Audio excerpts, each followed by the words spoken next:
చైనాతో మనం వాణిజ్య ఒప్పందాలు చేసుకోవడం వల్ల మన దేశం గతాన్ని మర్చిపోయింది.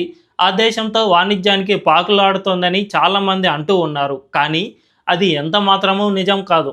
చైనాతో మనకు వాణిజ్యపరంగా ఎటువంటి ఇబ్బందులు లేవు. ఉన్నదంతా సరిహద్దు సమస్య మాత్రమే. అది ఇప్పుడు పూర్తిగా సమసిపోయింది.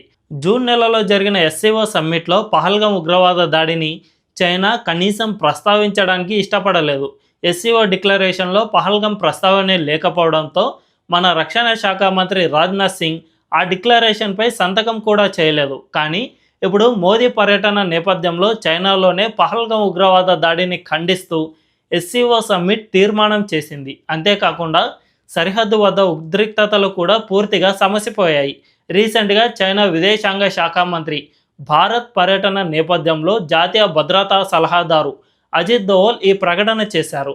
సరిహద్దుల దగ్గర శాంతియుత వాతావరణం ఉందని చెప్పారు. అంతేకాకుండా మానస సరోవర్ యాత్ర, కైలాస యాత్రలు కూడా ఇప్పుడు కొనసాగుతూ ఉన్నాయి. ఇలా చైనాకు మన అవసరం ఉండటం వల్ల సరిహద్దు దగ్గర అన్ని సమస్యలు తీరిపోయాయి.